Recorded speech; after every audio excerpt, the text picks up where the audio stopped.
Metro ticket ದರ ಏರಿಕೆಯಾಗಿದೆ. ಆದರೆ ಈ ಕುರಿತಂತೆ ಬಿಗ್ ಎಫೆಕ್ಟ್ ಕೂಡ ಬಿಎಂಆರ್ಸಿಎಲ್ಗೆ ಆಗಿದೆ. ಮೆಟ್ರೋ ಟಿಕೆಟ್ ದರ ಏರಿಕೆ ಬಿಗ್ ಎಫೆಕ್ಟ್.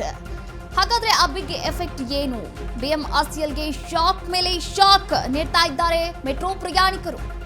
ಬಿಎಂಆರ್ಸಿಎಲ್ಗೆ ಶಾಕ್ ಮೇಲೆ ಶಾಕ್ ನೀಡ್ತಾ ಇದ್ದಾರೆ.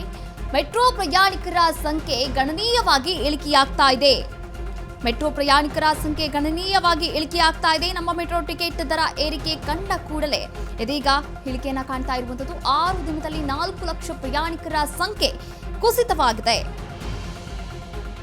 ಮೆಟ್ರೋ ದರ ಏರಿಕೆಯ ಬೆನ್ನಲ್ಲೇ ಬಸ್ಗಳಲ್ಲಿ ಪ್ರಯಾಣವನ್ನ ಮಾಡೋಕೆ ಶುರು ಮಾಡಿದ್ದಾರೆ ಬೆಂಗಳೂರಿಗರು. ರಾಜ್ಯ ರಾಜಧಾನಿ ಬೆಂಗಳೂರಿನಲ್ಲಿ ಟ್ರಾಫಿಕ್ ಜಂಜಾಟದಿಂದ ತಪ್ಪಿಸಿಕೊಳ್ಳೋಕೆ ಬಹುತೇಕ ಮಂದಿ ಪ್ರಯಾಣಕ್ಕೆ ನಮ್ಮ ಮೆಟ್ರೋ ಸಾರಿಗೆಯನ್ನೇ ಆಯ್ಕೆ ಮಾಡಿಕೊಂಡಿದ್ರು. ಆದರೆ ಇದೀಗ ಕಳೆದ ವಾರ ಮೆಟ್ರೋ ದರ ಏರಿಕೆಯನ್ನ ಮಾಡಿದ ಬೆನ್ನಲ್ಲೇ ದಿಢೀರ್ ಪ್ರಯಾಣಿಕರ ಸಂಖ್ಯೆ ಕೂಡ ಕುಸಿದಿದೆ. ಇದೀಗ ಸ್ವಲ್ಪ ಮಟ್ಟಿಗೆ ಇಳಿಕೆಯಾಗಿದ್ರೂ ಸಹ ದುಬಾರಿಯೇ ಇದೆ ಅಂತ ಹೇಳ್ತಾ ಇದ್ದಾರೆ. ಇನ್ನು ಫೆಬ್ರವರಿ 16 ಮೆಟ್ರೋ ಖಾಲಿ ಹೊಡೆಯುತ್ತಿರುವಂತಹ ದೃಶ್ಯಗಳು ಕೂಡ ಸಾಮಾಜಿಕ ಜಾಲತಾಣದಲ್ಲಿ ಭಾರೀ ಒಂದು ಸದ್ದನ್ನ ಮಾಡ್ತಾ ಇತ್ತು. ಇನ್ನು ಸಾಮಾಜಿಕ ಮಾಧ್ಯಮದಲ್ಲಿ ಒಟ್ಟಾರೆಯಾಗಿ ಆ ದೃಶ್ಯಾವಳಿಗಳು ಕೂಡ ವೈರಲ್ ಆಗ್ತಾ ಇತ್ತು. ಇಷ್ಟು ದಿನ ಟ್ರಾಫಿಕ್ ಜಂಜಾಟದಿಂದ ತಪ್ಪಿಸಿಕೊಳ್ಳೋಕೆ ನಗರದ ಬಹುತೇಕ ಮಂದಿ ಮೆಟ್ರೋದಲ್ಲೇ ಜಾಲಿಯಾಗಿ ತುಂಬಿ ತುಳುಕುವಂತೆ ಅಡ್ಡಾಡ್ತಾ ಇದ್ರು. ಆದರೆ ಇದೀಗ ದರ ಏರಿಕೆಯ ಹಿನ್ನೆಲೆಯಲ್ಲಿ ಮೆಟ್ರೋ ಖಾಲಿಯಾಗಿ ಓಡಾಡ್ತಾ ಇದೆ.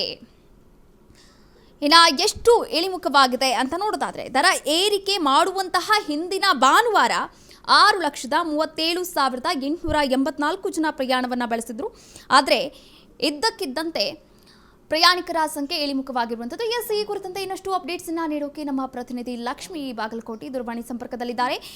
ಲಕ್ಷ್ಮಿ, ನಮ್ಮ ಮೆಟ್ರೋ ಟಿಕೆಟ್ ದರ ಏರಿಕೆಯಾಗಿದೆ, ಇನ್ನೊಂದು ಕಡೆ ಪ್ರಯಾಣಿಕರ ಸಂಖ್ಯೆ ಇಳಿಮುಖವಾಗಿದೆ. ಈ ಕುರಿತಂತೆ ಇನ್ನಷ್ಟು ಅಪ್ಡೇಟ್ಸ್ ನೀಡ್ತಾ ಹೋಗೋದಾದ್ರೆ ಲಕ್ಷ್ಮಿ.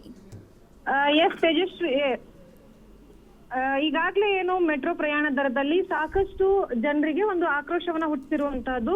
ಸೊ ಅದರ ಜೊತೆಗೆ ಕಳೆದ ಒಂದು ವಾರದಿಂದ ಈ ಗೊಂದಲಕ್ಕೆ ಬ್ರೇಕ್ ಸಿಗ್ತಾನೆ ಇಲ್ಲ ಅಂತ ಹೇಳ್ಬೋದು. ಅದರ ಜೊತೆಗೆ ಸಾಕಷ್ಟು ಪ್ರಯಾಣಿಕರು ಸಹ ಈಗಾಗಲೇ ಒಂದು ಬಿಎಂಆರ್ಸಿಎಲ್ಗೆ ಮನವಿ ಮಾಡಿರುವಂತಹದ್ದು ಏನು ಅಂತಂದ್ರೆ, ನಾವೆಲ್ಲರೂ ಸಹ ಏನು ಬಿಎಂಟಿಸಿ ಮತ್ತು ಬಿಎಂಟಿಸಿ ಬಸ್ನತ್ತ ಹೋಗ್ತಾ ಇದ್ದೀವಿ, ನಾವು ಯಾವುದೇ ರೀತಿಯಾಗಿ ಮೆಟ್ರೋ ಕಡೆಗೆ ಪ್ರಯಾಣವನ್ನು ಬೆಳೆಸೋದಿಲ್ಲ ಅನ್ನುವಂಥದ್ದು. ಸೊ ಅದ್ರ ಜೊತೆಗೆ ನಾವು ಒಂದು ವಾರದಿಂದ ಬೆಲೆ ಏರಿಕೆಯ ನಂತರದಲ್ಲಿ ಎಷ್ಟು ಜನ ಪ್ರಯಾಣಿಕರು ಪ್ರಯಾಣವನ್ನ ಮಾಡಿದ್ರು ಅನ್ನುವಂಥದ್ದು ನಾನು ನೋಡೋದಾದ್ರೆ, 6 ದಿನದಲ್ಲಿ ಸುಮಾರು 4 ಲಕ್ಷಕ್ಕೂ ಅಧಿಕ ಪ್ರಯಾಣಿಕರ ಸಂಖ್ಯೆಯಲ್ಲಿ ಈಗಾಗಲೇ ಬಿಎಂಆರ್ಸಿಎಲ್ ಒಂದ್ ಕಡೆ ಇಳಿಮುಖವನ್ನ ಕಂಡಿರುವಂತದ್ದು. ಆದ್ರೂ ಸಹ ಎಷ್ಟೇ ಪ್ರಯಾಣಿಕರ ಸಂಖ್ಯೆಯಲ್ಲಿ ಇಳಿಕೆ ಆದ್ರೂ ಸಹ ಬಿಎಂಆರ್ಸಿಎಲ್ಗೆ ಇದು ಏನು ಎಚ್ಚೆತ್ಕೊಳ್ತಾ ಇಲ್ಲ ಅಂತಾನೆ ಹೇಳ್ಬಹುದು. ಯಾಕಂತಂದ್ರೆ ಪ್ರಯಾಣಿಕರ ದರದಲ್ಲಿ ಇಳಿಕೆ ಆಗುತ್ತೆ ಹೊರತು ಆದಾಯದಲ್ಲಿ ಯಾವುದೇ ರೀತಿಯಾದಂತಹ ಇಳಿಕೆಯನ್ನ ಕಂಡು ಬರೋದಿಲ್ಲ. ಯಾಕಂತಂದ್ರೆ ಈಗಾಗಲೇ ಸುಮಾರು 5 ಜನ ಪ್ರಯಾಣಿಕರು ಮಾಡುವ ಸಮಯದಲ್ಲಿ 2 ಪ್ರಯಾಣಿಕರು ಪ್ರಯಾಣ ಮಾಡಿದ್ರು ಅಂತಂದ್ರೆ ಆ ಬೆಲೆಯನ್ನ ಅಲ್ಲಿ ಕಂಡುಕೊಳ್ಳುವಂತಹದ್ದು ಬಿಎಂಆರ್ಸಿಎಲ್. ಸೊ ಈ ನಿಟ್ಟಿನಲ್ಲಿ ಯಾವುದೇ ರೀತಿಯಾದಂತಹ ಬೆಲೆ ಇಳಿಕೆ ಮಾಡುವಂತ ಸಾಧ್ಯತೆ ಇಲ್ಲ ಅನ್ನುವಂಥದ್ದು ಕಾವ್ಯ ಈಗಾಗಲೇ ಗೊತ್ತಾಗಿರುವಂತದ್ರ ಜೊತೆಗೆ ಒಂದು ವಾರದಿಂದ ನಾವು ಸಾಕಷ್ಟು ಪ್ರಯಾಣಿಕರ ಸಂಖ್ಯೆಯನ್ನ ನೋಡೋದಾದ್ರೆ ಸುಮಾರು 1 ಲಕ್ಷಕ್ಕೂ ಅಧಿಕ ಪ್ರಯಾಣಿಕರ ಸಂಖ್ಯೆಯಲ್ಲಿ ಇಳಿಮುಖವನ್ನ ಕಂಡಿರುವಂತಹದ್ದು. ಥ್ಯಾಂಕ್ ಯು ಲಕ್ಷ್ಮಿ, ತಮ್ಮೆಲ್ಲ ಮಾಹಿತಿಗಾಗಿ ಧನ್ಯವಾದಗಳು.